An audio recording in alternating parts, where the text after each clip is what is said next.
আসসালামু আলাইকুম প্রিয় দর্শক, সবাইকে বিডি লস পয়েন্ট চ্যানেলের পক্ষ থেকে স্বাগত। আপনারা জানেন যে ইতিমধ্যেই আইটিপি ইনকাম ট্যাক্স প্র্যাকটিশনার নিয়োগের একটি সার্কুলার দিয়েছে। তো এই জন্য তো অবশ্যই সবাইকে পড়াশোনা করতে হবে এবং মনোযোগী হতে হবে পড়াশোনার দিকে। তো আমি আস্তে আস্তে কিছু কিছু টিপস দিতে থাকবো। এগুলো যদি আপনারা নিয়মিত ফলো করতে থাকেন, আশা করা যায় আইটিপি পরীক্ষায় সফল হওয়া যাবে। তো চলুন আজকে জেনে নিই।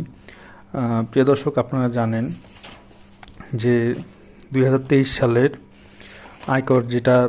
আয়কর আইন তৈরি হয়েছে, সেই আলোকেই আইটিপি পরীক্ষাটি হবে। তো এখানে আমাদের যে প্রথম ধাপটি আমরা বলবো সেটা হচ্ছে আয়ের খাতসমূহ। এখানে একজন করদাতার সকল প্রকার আয়কে 7টি খাতে বিভক্ত করা হয়েছে। এই 7টি খাত আইটিপি পরীক্ষার জন্য খুবই গুরুত্বপূর্ণ। 1 নম্বর হচ্ছে চাকরি হইতে আয়, ভাড়া হইতে আয়, কৃষি হইতে আয়, ব্যবসা হইতে আয়, মূলধনী আয়, আর্থিক পরিসম্পদ হইতে আয়, অন্যান্য উৎসে হতে আয়। এই 7টি আয়ের খাতসমূহ যদি আমরা খুব ভালোভাবে প্র্যাকটিস করি, তাহলে অবশ্যই এখান থেকে পরীক্ষায় আসার মতো প্রশ্ন আছে। মোট আয় কি, এটা আমাদেরকে পড়তে হবে। সকল খাতের আয় যোগ করে মোট আয় নির্ধারণ করতে হবে এবং উক্তরূপ মোট আয়ের উপর প্রদেয় কর পরিগণনা করতে হবে। এরপর যদি আমরা আসি, প্রথম যে খাতটি রয়েছে যে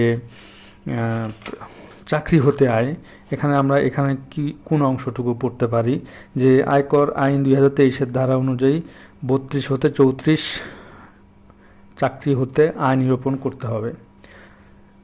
এখানে আমাদেরকে পড়তে হবে চাকরি হতে আয় অর্থে আয়সমূহের অন্তর্ভুক্তি যেগুলো আছে এবং এখান থেকে যেগুলা বিয়োজন আছে এগুলো আমাদেরকে পড়তে হবে। তারপরে আছে এরপরে আছে কিছু সংজ্ঞা রয়েছে যে বেতন বা মজুরি কি, পারকুইজিট কি, এগুলো আমাদেরকে পড়তে হবে। মূল বেতন কি, এটা আমাদেরকে এখান থেকে পড়তে হবে। তারপর রয়েছে পারকুইজিট, ভাতা ও সুবিধাদির আর্থিক মূল্য নির্ধারণ যেটা আছে, এটা আমাদেরকে পড়তে হবে। অর্থাৎ এখানে যে আছে যে 2500 সিসি পর্যন্ত গাড়ির ক্ষেত্রে মাসিক 10,000 টাকা হবে। তারপর 2500 সিসির অধিক এরূপ গাড়ির ক্ষেত্রে 25,000 টাকা হবে। এগুলো আমাদেরকে পড়তে হবে। তারপর আছে কর্মচারী শেয়ার স্কিম হতে অর্জিত আয়, এটা আমাদেরকে পড়তে হবে। অর্থাৎ কর্মচারীর যে শেয়ার স্কিম হইতে যে আয় হয়, এটা চাকরিতে আয় হিসেবে গণ্য হবে। এটা আমাদেরকে ভালোভাবে পড়তে হবে। এরপরে রয়েছে চাকরিতে আয় পরিগণনার ক্ষেত্রে যে প্রাপ্তিসমূহ আছে, এগুলা পড়তে হবে। তারপর সরকারি আদেশভুক্ত কর্মচারী বেতন খাতে আয় নিরূপণ রয়েছে, এগুলো আমাদেরকে পড়তে হবে। তাহলে আমরা পরীক্ষাতে অবশ্যই এগুলা অঙ্কগুলো পেয়ে যাব। এবং এখানে যে উল্লেখ রয়েছে তফসিল 1-এ সরকারি বেতন আদেশভুক্ত কর্মচারী করদাতাদের জন্য যে অংশটি প্রযোজ্য আছে, এই ছকটি আমরা অবশ্যই ভালোভাবে পড়তে পারি। এখান থেকে প্রশ্ন আসার সম্ভাবনা রয়েছে। এরপর রয়েছে ভাড়া হতে আয়। আয়কর আইন 2023-এর ধারা 35 হতে 39 অনুযায়ী ভাড়া হতে আয় পরিগণনা করতে হবে।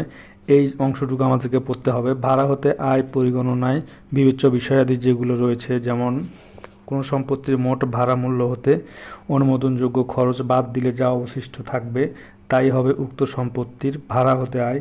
এই জিনিসগুলো আমাদেরকে পড়তে হবে। অর্থাৎ বিবেচ্য বিষয় এবং বিবেচ্য বিষয়ের সাথে রয়েছে অনুমোদনযোগ্য বিয়োজনসমূহ। অর্থাৎ একটি ভাড়া মানে বিল্ডিং বা বাড়ি হতে যে আয়টি হয়, এখান থেকে আমরা কোন কোন বিষয় বিয়োগ দিব অঙ্ক করার সময় বা ফাইল করার সময়। যেমন কোনো সম্পত্তির ক্ষতি বা ধ্বংসের ঝুঁকির বিপরীতে কোনো বীমা করা হলে তার জন্য পরিশোধিত প্রিমিয়াম, সম্পত্তি অর্জন, নির্মাণ, সংস্কার, নবনির্মাণ বা পুনর্নির্মাণের জন্য কোনো আর্থিক প্রতিষ্ঠান হতে কোনো মূলধনী ঋণ গ্রহণ করা হলে সে ঋণের উপর পরিশোধিত সুদ বা মুনাফা বিয়োগ করতে হবে। এরকম রয়েছে বার্ষিক চার্জ রয়েছে যা মূলধনী চার্জ প্রকৃতির নয়, এগুলা। তারপরে মেরামত ভাড়া সংগ্রহ, পানি ও পয় নিষ্কাশন, বিদ্যুৎ রক্ষণাবেক্ষণ ও বিভিন্ন মৌলিক সেবা সংক্রান্ত ব্যয়ের জন্য যে ছকটি রয়েছে এখানে, অর্থাৎ বাণিজ্যিক কাজে যদি ব্যবহৃত হয় বাড়ি, তাহলে 30% কি হবে, 30% বিয়োজন হবে।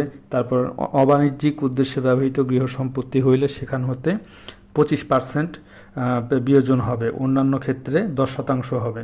এগুলো আমাদেরকে পড়তে হবে, এখান থেকে প্রশ্ন আসার সম্ভাবনা রয়েছে।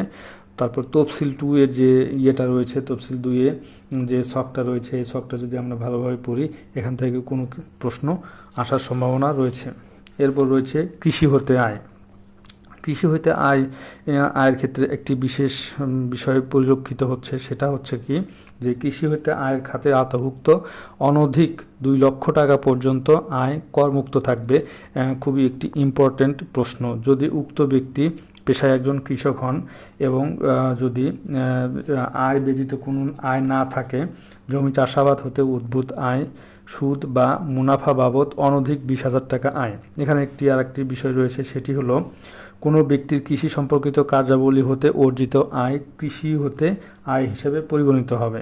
এখন কৃষি অর্থটা কি? কৃষি অর্থে যে কোনো প্রকার উদ্যান বোঝাবে, পশু পাখি পালন, ভূমির প্রাকৃতিক ব্যবহার, হাঁস মুরগি ও মাছের খাবার, সরীসৃপ জাতীয় প্রাণীর খামার, নার্সারি ভূমিতে বা জলে যে কোনো প্রকারের চাষাবাদ, ডিম দুধ উৎপাদন, কাঠ তৃণ ও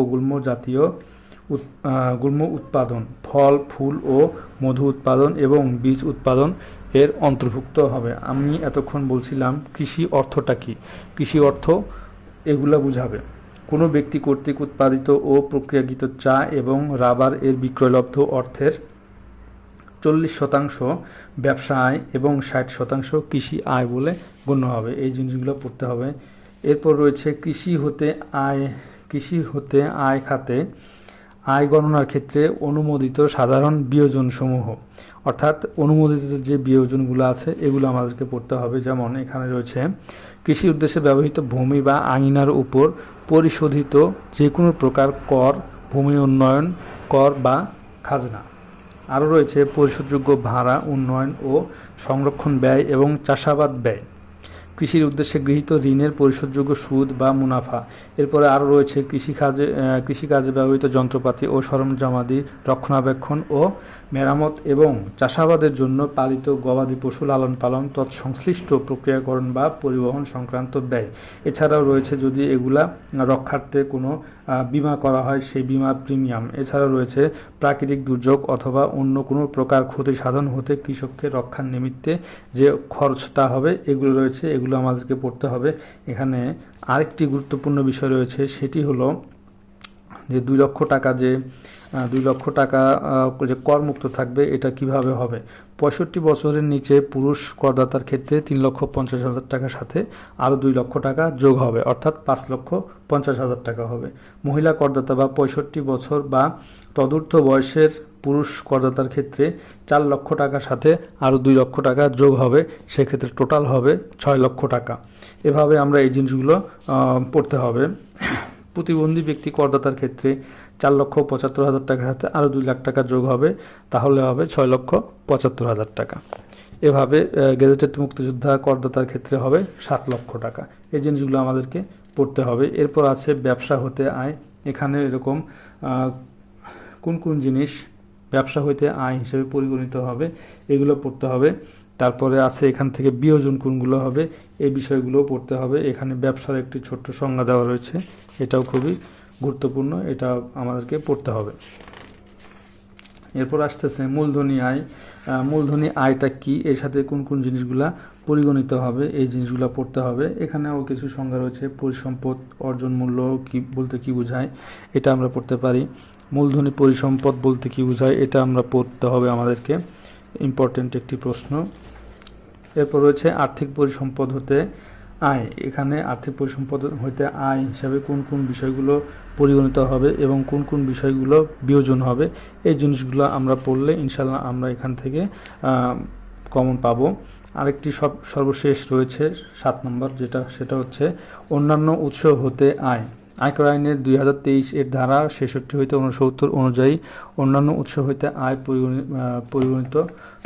পরিগণনা করতে হবে। এখানে এই জিনিসগুলো পড়তে হবে। এখানে তেমন কিছু বিয়োজনের নাই, তারপরে আমাদেরকে এই জিনিসগুলো ভালোভাবে পড়তে হবে। তো প্রিয় বন্ধুরা, আজকে আমি যে বিষয়টি আলোচনা করলাম আয়ের 7টি খাত নিয়ে এবং কিছু সংজ্ঞার কথা উল্লেখ করেছি। আমরা যদি এগুলো নিয়মিত পড়াশোনা করি, আশা করা যায় আইটিপি পরীক্ষায় আমরা উত্তীর্ণ হতে পারবো। এভাবে আমি 2-1 দিন পরই বা প্রতিদিনই একটি করে ভিডিও দেওয়ার চেষ্টা করব। সেখানে আমি এগুলো কিছু আলোচনা করব, যেগুলো পড়লে অবশ্যই আপনাদের উপকারে আসবে। সবাইকে ধন্যবাদ। সবাই ভালো থাকবেন। আসসালামু আলাইকুম।